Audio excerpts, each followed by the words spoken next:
With your expertise and experience in this area, what do you see as the main drivers of the declining mule deer herds across the West? Like just like the top, I know there's a lot of nuance, but the major impacts.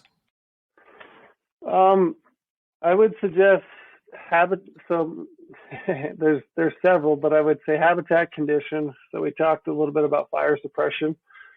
I think that's negatively impacts mule deer herds because they are not, we don't have these large landscapes that are in that early succession like we used to have, back in the, 40, back in the heyday of mule deer in the West.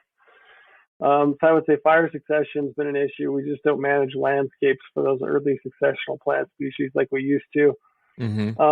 Drought is a major one, I would say. When I was talking to Dax here at the hunting expo here a few days ago, something that he noted was that he said, mule deer they die on winter range. They die, but it's not because of like deep snows or cold temperatures. I mean, they were dead coming into that winter. And they were dead coming into that winter because they didn't have enough fat to survive and that's based on the amount of nutrition that they could get through the summer and the condition of the feed throughout the summer and the spring.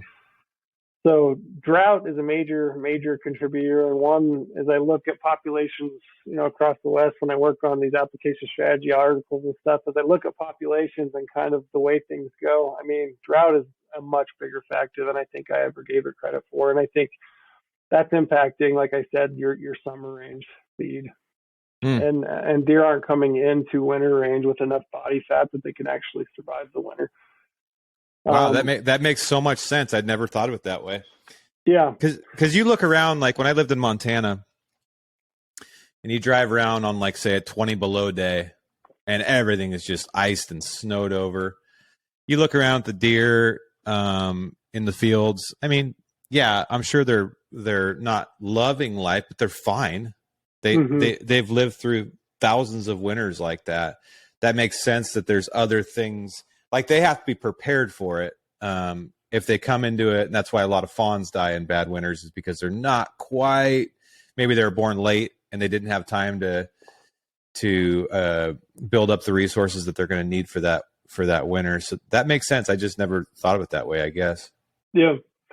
And then, I mean, the other one I would say is just human expansion. I mean, if you drive up and down, we were just in Salt Lake last weekend, you drive down the Wasatch Front and just see the expansion of houses and homes and roads. And, you've got I-15 that essentially divides the state. I think that's a big issue for mule deer. It's just expansion, just people moving into their terrain. Yeah, and I've been told before that mule deer are one of the more sensitive species that exist right now in terms of big game species. Like they're just not, whitetails seem to be proving themselves to be a lot more durable to deal with and I guess adaptable to human expansion, droughts, whatever. It just seems like they find ways to survive. So they're sort of like a coyote. Like coyotes, they just figure out ways to survive, man. Like they are all over the North America. And people have been trying to kill them for a couple hundred years at this point, and there's more of them. So whitetails are a lot similar in the regard that they're just durable species, whereas mule deer seem to be. Someone told me, and again, this is a random fact, but someone told me that in the scheme of the world, mule deer haven't been around that long, and they probably won't be around a lot longer in terms of species, just because of what we're talking about. Yeah. Their diet just seems to be so specialized. Whereas you talk about, whitetail, a little bit more of a generalist, and then also just so much more habitat. They do so much more, so much better in like those river bottoms and those urban interface environments. And elk, elk will eat anything, right? You can bump an elk and he'll go into a next canyon and be just fine. Whereas mule deer's not that way. They're such a specialist in their diet. And they're one of the favorite meals for like mountain lions, right? Yeah.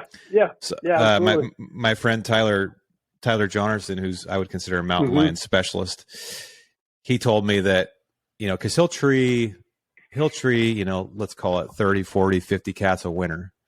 And he shoots very few of them. But he oftentimes will find them on their kills, right? The dogs will bump them off their kill and put them. Anyways, he always says that, you know, most of the time they're killing mule deer. I mean, they'll kill a white. It's like if a whitetail presents itself, like it's an opportunity kill, they'll kill them. Or like an elk, fine, they'll eat it. But what they want to kill are mule deer. Yeah, mule deer seem to be about the right size and the right temperament to, you know, they correlate in the same types of environments, and it just seems like they're suited for mountain lions to stalk and kill, whereas an elk is a little bit too big. You know, there's a little bit higher risk if you're a mountain lion, you want to jump on an elk's back. Mule deer just seem to be the right size and the right species, and you're absolutely right. They have a lot of lions that kill a lot of deer. Yeah, and I know in Oregon, since we lost the ability to hunt lions with dogs in 1991, at least, I don't know.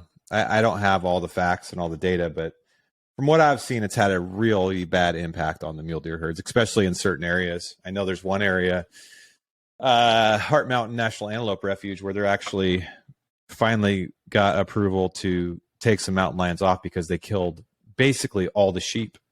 Yep. And a lot of the mule deer. The refuge manager told us that, I mean, basically if there was a single ram, like a solo ram on that mountain, they're going to get killed by it. They find dozens of them because they can't survive. And there's not a lot of management. I mean, people shoot mountain lions, opportunistically if they see one. Yeah. But we really don't have a management program